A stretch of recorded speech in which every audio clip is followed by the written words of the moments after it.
बघूया 100% बातम्या। राष्ट्रवादी काँग्रेसमध्ये आता नवे नेते नेतृत्व करताना दिसणार आहेत। पक्षाचे अध्यक्ष शरद पवार यांनी त्याविषयीचं सूचक विधान केलंय। त्यामुळे शरद पवार कुणाची भाकरी फिरवणार आणि कुणाची जिरवणार याची राजकीय वर्तुळात जोरदार चर्चा सुरू झाली आहे। आवाज जनतेचा असं ब्रीद वाक्य असलेल्या राष्ट्रवादी काँग्रेसला पुन्हा सत्ता हवी असेल तर आता नव्या दमाच्या नेतृत्वाशिवाय पर्याय राहिलेला नाही। पक्षाचा हा झेंडा आणि नेतृत्व युवकांकडे देण्याची हीच वेळ असल्याचं शरद पवारांच्या लक्षात आलंय। त्यामुळे भाकरी फिरवायची वेळ आता आली, विलंब करून चालणार नाही असं वक्तव्य पवारांनी केलंय। भाकरी फिरवायची वेळ आता आली, आता नक्की वेळ आली की विलंब करून चालणार नाही। आता पवारांचं हे विधान महापालिका निवडणुकीच्या अनुषंगानं आहे की राज्य पातळीवर राष्ट्रवादी काँग्रेसमध्ये महत्त्वाचे बदल केले जाणार याबद्दल राजकीय वर्तुळात चर्चा सुरू आहे। गेल्या काही दिवसापासून अजित पवार हे काही आमदारांसह भाजपसोबत जाणार अशी चर्चा सुरू आहे। अजित पवारांनी आपण राष्ट्रवादीमध्येच राहणार असल्याचं स्पष्ट केल्यानंतर त्यांच्या भोवतीचं संशयाचं धुकं अजून दूर झालेलं नसताना शरद पवारांच्या भाकरी फिरवण्याची वेळ आल्याच्या वक्तव्याचे अनेक राजकीय अर्थ काढले जात आहेत। राज्यात भावी सीएम पदावरून राष्ट्रवादी काँग्रेसच्या नेत्यांमध्ये जणू स्पर्धा लागल्याचं चित्र आहे। राज्याचे भावी सीएम म्हणून अजित पवारांचे बॅनर राज्यभर झळकत असताना त्यांच्या समर्थकांकडून ते लावले जात असताना राष्ट्रवादी काँग्रेसचे खासदार अमोल कोल्हेंनी वेगळा सूर अडवलाय। राज्यात विधानसभेच्या निवडणुकीला जवळपास 1.5 वर्षाचा कालावधी बाकी आहे। मात्र आतापासूनच राष्ट्रवादी काँग्रेसमध्ये मुख्यमंत्री पदावरून राजकीय चढाओढ लागल्याचं पाहायला मिळतंय। राज्याचे विरोधी पक्षनेते अजित पवार आणि राष्ट्रवादी काँग्रेसचे प्रदेशाध्यक्ष जयंत पाटील यांच्यात ही स्पर्धा रंगल्याचं चित्र आहे। पुण्यातील एका मुलाखतीत अजित पवारांनी आपण मुख्यमंत्री पदासाठी इच्छुक असल्याचं सांगितलं। या मुलाखतीनंतर राष्ट्रवादी काँग्रेसच्या कार्यकर्त्यांनी भावी मुख्यमंत्री म्हणून अजित पवारांच्या समर्थनार्थ बॅनरबाजी केली। अजितदादा मुख्यमंत्री होणार आहेत, वेट अँड वॉच। एकीकडे अजित पवारांना भावी मुख्यमंत्री म्हणून प्रोजेक्ट केलं जात असताना आता राष्ट्रवादी काँग्रेसचे खासदार अमोल कोल्हेंनी वेगळा सूर अडवलाय। आजही ज्यांच्याकडे माझ्यासारखा कार्यकर्ता महाराष्ट्राचा सर्वात आदर्श मुख्यमंत्री म्हणून पाहतो। राज्यात सध्या मुख्यमंत्री पदाच्या एका खुर्चीसाठी अनेक नावं चर्चेत आहेत। तर काही दिवसांपूर्वी सुप्रिया सुळेंचेही बॅनर झळकले होते। त्यामुळे राष्ट्रवादी काँग्रेसमधले सुंदोपसुंदी समोर येते। राज्याच्या राजकारणात मोठा भूकंप होणार असल्याची जोरदार चर्चा। या भूकंपानंतर राज्याचे भावी मुख्यमंत्री कोण होणार याबद्दल विविध नावं समोर येत आहेत। आता भावी मुख्यमंत्र्यांच्या नावाच्या यादीत आणखी एका नावाची चर्चा पुढे आहे। एकनाथ शिंदेंचं मुख्यमंत्रीपद जाणार असल्याची जोरदार चर्चा आहे। भावी मुख्यमंत्री म्हणून अजित पवार, देवेंद्र फडणवीस, जयंत पाटील यांची नावं चर्चेत असून बॅनरबाजीही पाहायला मिळते। आता तर शिंदेंच्या शिवसेनेचे नेते आणि कृषी मंत्री अब्दुल सत्तार यांनी भावी मुख्यमंत्री पदाबाबत मोठं वक्तव्य केलंय। विखे पाटील मुख्यमंत्री व्हावेत अशी इच्छा सत्तार यांनी बोलून दाखवली आहे। त्यासाठी सत्तारांनी स्वतःला हनुमान म्हटलंय। मी कधी हनुमान महाराजासारखा एखादा त्यांचा भक्त असतो चिरून दाखवला असता की माझ्या हृदयामध्ये विखे पाटील साहेब आहे। यांची छाती पाहून बघितली तर बरेच वेगवेगळं काय नाही। त्यामुळे सत्तार शिंदेंचे की विखेंचे अशी चर्चा रंगली आहे। विखे पाटील यांची भावी मुख्यमंत्री म्हणून चर्चा सुरू असल्यानं अनेक हनुमान त्यांची प्रतिमा हृदयात दाखवू शकतील यात शंका नाही। कारण उगवत्या सूर्याला सगळे नमस्कार करतात। नावातच सत्ता असलेले सत्तार सत्तेच्या जवळ राहण्याचं गणित आधीच मांडत असतात। बहुतेक यावेळीही त्यांना आगामी सत्तेचं समीकरण दिसलं असेल। त्यामुळे सत्तारांनी स्वतःला हनुमानाची उपमा दिल्याची चर्चा रंगली आहे। अजित पवारांनी काकांकडे लक्ष द्यावं असा सल्ला मनसेचे अध्यक्ष राज ठाकरेंनी दिला। त्या सल्ल्याची अजित पवारांनी आता फिरकी घेतली। त्यांनी राज ठाकरेंना जशास तसं उत्तर दिलं।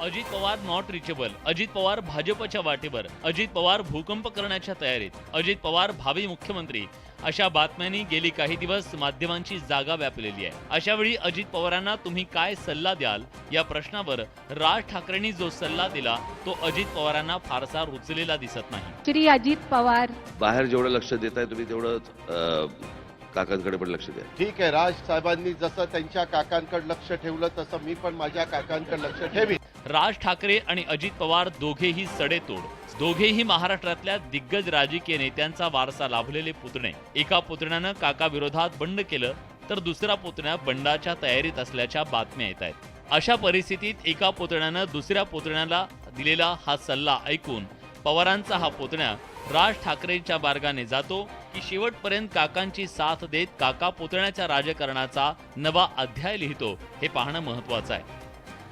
ठाकरे गट आणि मनसेचं राजकीय वैमनस्य राज्याला नवं नाही. या वादात आता पुन्हा एकदा तेल ओतलं गेलंय.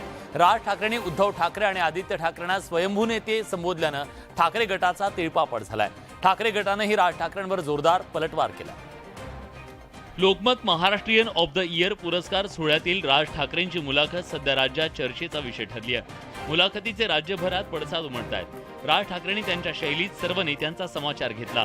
मात्र राज ठाकरेंनी केलेली ही टीका ठाकरे गटाच्या जिवारी लागली आहे. उद्धव ठाकरे जी उद्धव ठाकरे जी उद्धव ठाकरेंना काय सांगणार मी, स्वयंभू आहे. श्री आदित्य ठाकरे तेच ते.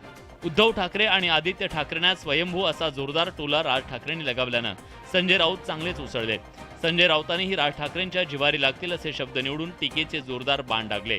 शेंदूर फासलेल्या किंवा इतर जे कोणी दगडांना शेंदूर फासतात आणि आता ह्यांना देवमळा सांगतात, त्यांना लोक वाकून नमस्कार करत नाहीत. राज ठाकरेंच्या मुलाखतीची सध्या जोरदार चर्चा आहे.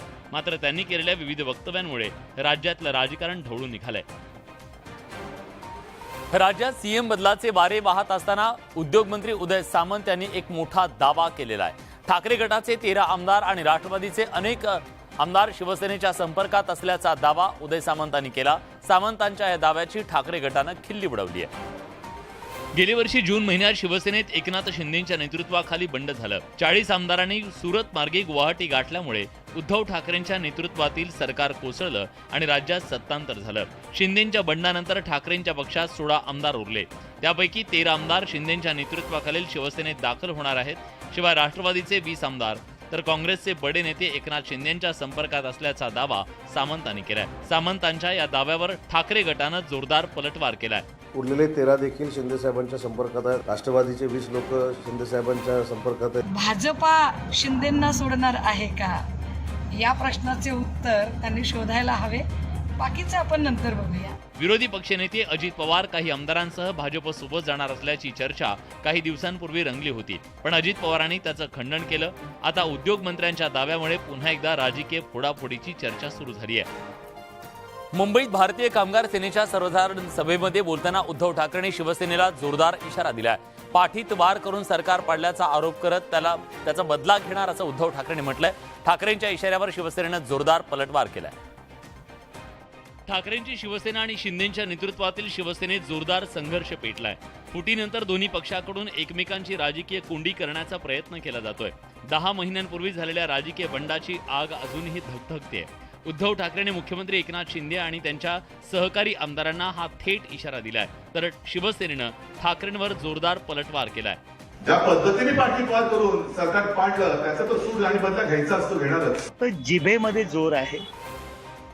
बदला घेण्याकरता मनगटात जोर असावा लागतो, तो ह्यांच्यात नाहीये. दोन्ही शिवसेनेतील राजकीय संघर्ष शिगेला पोहोचलाय. राज्यात लवकरच महापालिकेच्या निवडणुका होऊ घातल्यात. या पार्श्वभूमीवर आगामी काळात ठाकरे आणि शिंदेमधला राजकीय संघर्ष आणखी तीव्र होण्याची शक्यता नाकारता येत नाही. बारसू रिफायनरी प्रकल्प मार्गी लावण्यासाठी तत्कालीन मुख्यमंत्री उद्धव ठाकरे यांनी पत्र लिहिलं होतं असा दावा सत्ताधाऱ्यांकडून केला जातोय. या पत्राच्या मुद्द्यावरून बारसूला विरोध करणाऱ्या ठाकरेंची सत्ताधाऱ्यांनी कोंडी केली आहे. आता माजी मुख्यमंत्री उद्धव ठाकरे यांनी या पत्रावरून पलटवार केलाय. 12 जानेवारी 2022ला बारसूमध्ये रिफायनरी व्हावी. जगातील हा मोठा प्रकल्प झाल्यास GDP 1.5 ने वाढणार असल्याचं पत्र तत्कालीन मुख्यमंत्री उद्धव ठाकरे यांनीच दिलं होतं. मात्र आता रिफायनरी होतीये तर त्याला विरोध करायचा ही दुटप्पी भूमिका असल्याचं उदय सामंत यांनी म्हटलं. त्याला उद्धव ठाकरे यांनी चोख प्रत्युत्तर दिलंय. जरी मी पत्र दिलं होतं पण मी 2.5 वर्षात पोलीस बळाचा वापर करून तिथे गेलो नाही असं म्हटलंय. उद्धव ठाकरेंनी पत्र दिलं होतं, मी कुठे नाही म्हटलं. का जोर जबरदस्ती केली नव्हती. पत्र दिलं होतं हे खरं आहे ना, मग आता का तुम्ही आपल्या भूमिकेपासून मागे हटता. दरम्यान यावेळी बोलताना त्यांनी पंतप्रधान नरेंद्र मोदी यांच्यावर देखील निशाणा साधला. ग्रीन रिफायनरी म्हणताय मग जोर जबरदस्ती कशाला करता असा सवाल विचारत मोदीजी मोठा प्रकल्प देऊ म्हणाले होते तो हाच का असा टोलाही उद्धव ठाकरेंनी लगावलाय. त्यामुळे मुख्यमंत्री असताना एक भूमिका आणि पायउतार झाल्यावर दुसरी भूमिका या दुटप्पीपणाच्या आरोपावर ठाकरेंचं हे स्पष्टीकरण जनतेला किती पटतं हे पाहावं लागेल. बारसूतल्या रिफायनरीवरून राज्यासह कोकणातलं वातावरण तापलं. बारसूतल्या रिफायनरी प्रकल्पासाठी माती सर्वेक्षणाचं काम सुरू झालं. मात्र माती सर्वेक्षणाला स्थानिकांनी प्रचंड विरोध केला. सलग चौथ्या दिवशी बारसूत रिफायनरी विरोधी आंदोलन सुरू असल्याचं पाहायला मिळालं. रिफायनरी प्रकल्प नको अशी भूमिका प्रकल्पग्रस्तांनी घेतली आहे. बारसूतल्या रिफायनरीच्या मुद्द्यावरून राज्यातलं राजकारण तापलंय. संवादाच्या माध्यमातून या वादावर तोडगा काढण्याची ग्वाही सरकारनं दिली. यानंतर बारसूमध्ये आंदोलक, जिल्हा प्रशासन आणि पोलिसांची बैठक बोलावण्यात आली. मात्र या बैठकीत प्रकल्प विरोधक आणि रिफायनरी समर्थक आमने सामने आले. पर्यावरण प्रेमी हा प्रकल्प घातक ठरू शकतो असं सांगत असताना रिफायनरी समर्थकांनी यावर आक्षेप घेतला. यावेळी दोन्ही बाजूंनी गोंधळ घातला. दुसरीकडे बारसूच्या मुद्द्यावरून सुरू असलेलं राजकारण पुन्हा तापण्याची चिन्ह आहेत. उद्धव ठाकरे मे महिन्याच्या पहिल्या आठवड्यात बारसू दौऱ्यावर जाणार आहेत. मेच्या पहिल्या आठवड्यामध्ये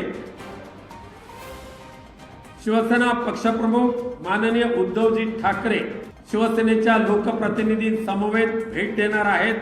बारसू रिफायनरीबाबत समर्थक आणि विरोधकांच्या भूमिका तसंच यावरून सुरू असलेलं राजकारण यामुळे कोकणातलं राजकारण आणखी तापण्याची चिन्ह आहे. पुणे मुंबई द्रुतगती महामार्गावर अपघातांचं सत्र सुरूच आहे. पुन्हा एकदा पुणे मुंबई द्रुतगती महामार्गावर विचित्र अपघात झाला. तब्बल 11 वाहनं एकमेकांना धडकली. वारंवार होत असलेल्या या अपघातांमुळे प्रवाशांच्या सुरक्षेचा प्रश्न ऐरणीवर आलाय. खोपोले एक्झिट जवळ हा अपघात झालाय. सुदैवानं यात कोणतीही जीवितहानी झाली नसल्याची प्राथमिक माहिती आहे. काही जखमींना रुग्णालयात दाखल करण्यात आलंय. या अपघातामुळे वाहतूक काही प्रमाणात विस्कळीत झाली होती. मुंबईच्या दिशेने येणाऱ्या एका ट्रकनं 11 वाहनांना धडक दिल्यानं हा भीषण अपघात झाला. अपघातानंतर ट्रक चालक पसार झालाय. रायगड पोलीस त्याचा शोध घेत आहेत. बोरघाट उतरत असताना ट्रकवरच्या चालकाचा ताबा सुटला आणि ब्रेक फेल झाल्यानं हा अपघात झाला असावा असं पोलिसांनी प्राथमिक अंदाजात वर्तवलंय. मागील काही दिवसांपासून या महामार्गावर अपघातांचं प्रमाण प्रचंड वाढलंय. या महामार्गावर किरकोळ अपघात धरून 5 ते 6 अपघात झाले. त्यामुळे महामार्गाच्या सुरक्षेचा प्रश्न पुन्हा ऐरणीवर आलाय. कर्नाटकातील जाहीर सभेत बोलताना काँग्रेसचे अध्यक्ष मल्लिकार्जुन खरगे यांनी पंतप्रधान नरेंद्र मोदी यांच्यावर विखारी टीका केली. यावर भाजपनं जोरदार हल्लाबोल केलाय. खरगे यांच्या वादग्रस्त वक्तव्यावरून आता भाजप काँग्रेसला घेरण्याची शक्यता आहे. कर्नाटकात विधानसभा निवडणुकीची रणधुमाळी सुरू आहे. यात सर्वच पक्षाकडून आरोप प्रत्यारोपांच्या फैरी झडत आहेत. अशातच कलबुर्गी जिल्ह्यात एका जाहीर सभेत बोलताना काँग्रेसचे अध्यक्ष मल्लिकार्जुन खरगे यांची पंतप्रधान नरेंद्र मोदींवर टीका करताना जीभ घसरली आहे. पंतप्रधान मोदी हे विषारी सापासारखे असल्याचं वक्तव्य खरगेंनी केलंय. खरगे यांच्या या विधानानंतर भाजपनं काँग्रेसवर जोरदार हल्लाबोल केलाय. मोदी जी को गाली निकालना कांग्रेस की आदत बन गई है. कांग्रेस को देश से माफी मांगनी पड़ेगी. या विधानावरून वाद झाल्यानंतर खरगे यांनी सारवासारव करण्याचा प्रयत्न केला. आपण पंतप्रधान मोदींवर नव्हे तर भाजपच्या विचारधारेवर टीका केल्याचं खरगेंनी म्हटलंय. खरगेंच्या या विधानानंतर कर्नाटक विधानसभेच्या प्रचारात भाजप काँग्रेसला घेरण्याची शक्यता आहे. सध्या महागाईनं सर्वसामान्य जनतेचं कंबरडं मोडलंय. गॅस, पेट्रोलसह इतर जीवनावश्यक वस्तूंच्या किमती वाढल्यात. मात्र राजकीय चर्चांमध्ये सर्वसामान्यांच्या मुद्द्यांचा विसर पडल्याचा आरोप होतोय. या पार्श्वभूमीवर कोल्हापूरमध्ये आंदोलन करण्यात आलं. वाढत्या महागाईच्या विरोधात स्वाभिमानी शेतकरी संघटना आक्रमक झाली आहे. कोल्हापूर जिल्ह्यातल्या इचलकरंजीमध्ये स्वाभिमानी शेतकरी संघटनेनं जन आक्रोश मोर्चा काढला. स्वाभिमानी शेतकरी संघटनेचे अध्यक्ष आणि माजी खासदार राजू शेट्टी यांच्या नेतृत्वात हे आंदोलन करण्यात आलं. इचलकरंजीतल्या राजवाडा चौकातून सुरू झालेला हा मोर्चा जिल्हाधिकारी कार्यालयावर धडकला.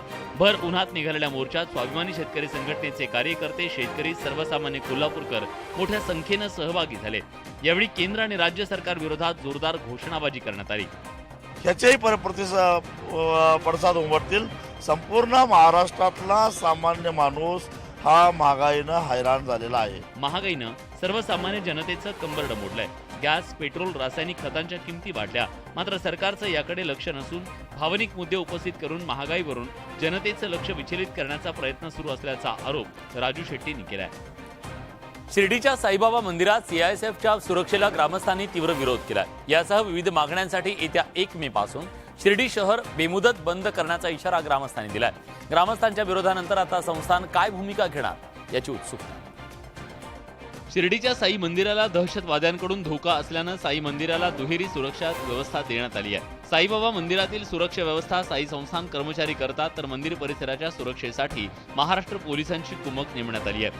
मात्र या सुरक्षा व्यवस्थेऐवजी सीआयएसएफची सुरक्षा साईबाबा मंदिराला असावी अशी चर्चा होत होती. यावर मुंबई उच्च न्यायालयात एक याचिका दाखल करण्यात आली. सीआयएसएफ नेमणुकीबाबत उच्च न्यायालयानं साईबाबा संस्थानला म्हणणं मागवलं. सीआयएसएफच्या निवडणुकीविरोधात शिर्डीतल्या ग्रामस्थांनी येत्या 1 मे रोजी शिर्डी बंदचा इशारा दिलाय. आम्ही या संदर्भात विरोध करण्यासाठी न्यायालयीन लढा देखील या ठिकाणी सुरू केलेला आहे. हे धार्मिक स्थळ आहे. धार्मिक स्थळामध्ये जर तुम्ही अशा प्रकारे जर छावणीचं स्वरूप आणणार असाल तर भाविकांच्या भावनेला या ठिकाणी ठेच पोचणार आहे. ग्रामस्थांच्या विरोधानंतर आता संस्थान काय भूमिका घेणार आणि न्यायालय काय आदेश देणार हे पाहणं महत्त्वाचं आहे. मात्र दुसरीकडे जर केंद्रीय सुरक्षा बलामुळे साई मंदिर आणि भक्तांना चांगली सुरक्षा मिळणार असेल तर ग्रामस्थांचा त्याला विरोध का असा प्रश्नही निर्माण झालाय. नागपुरात नॅशनल कॅन्सर इन्स्टिट्यूट या सर्व प्रकारच्या कर्करोगांवर उपचार करणाऱ्या रुग्णालयाचं लोकार्पण झालं.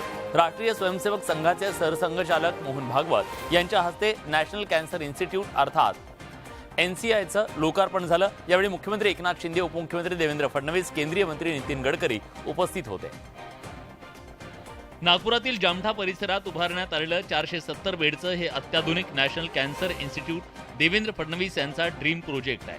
या रुग्णालयात सर्व प्रकारच्या कर्करोगांवर उपचार करण्यात येणार आहेत. धर्मादाय पद्धतीनं चालणारं हे देशातलं सर्वात मोठं कॅन्सर रुग्णालय असणार आहे. संपूर्ण विदर्भ आणि महाराष्ट्रासह मध्य प्रदेश, छत्तीसगड, तेलंगणा अशा शेजारील राज्यातील लाखो कॅन्सर रुग्णांना या रुग्णालयामुळे उपचाराची संजीवनी मिळणार आहे.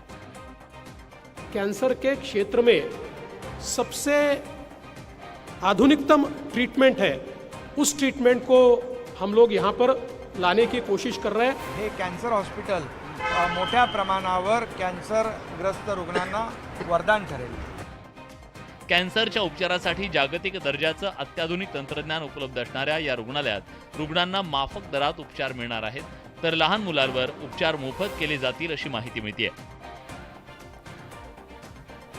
राज्यात अवकाळीचा कहर सुरूच आहे. अवकाळी संकटामुळे शेतकऱ्यांचं अक्षरशः कंबरडं मोडलंय.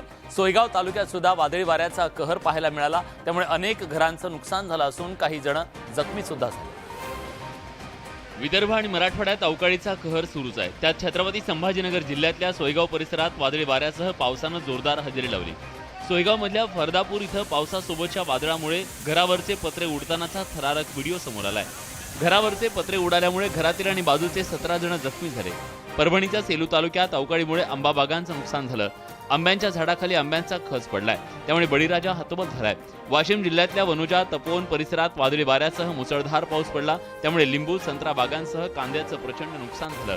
फळबागेतली अनेक झाडं उन्मळून पडली आहेत. निंबू बागेचे खूप नुकसान झाले. असे निंबू पण गळून पडले आणि काही झाडं असे उठून खाली पडले. जळगाव जिल्ह्यातल्या जामनेर तालुक्यातल्या फत्तेपूरमध्ये अवकाळी पावसासह गारपीट झाली. यात केळी, मका पिकांचं मोठ्या प्रमाणात नुकसान झालं. अमरावती जिल्ह्यात गेल्या महिनाभराच्या कालावधीत तब्बल 6 वेळा अवकाळी आणि गारपिटीनं जिल्ह्याला दणका दिला. या आपत्तीमुळे 4000 हेक्टरवरच्या पिकांचं नुकसान झालं. गोंदिया जिल्ह्यातल्या अर्जुनी मोरगाव तालुक्यामध्ये हत्तीच्या मोठ्या कळपाची एंट्री झाली आहे.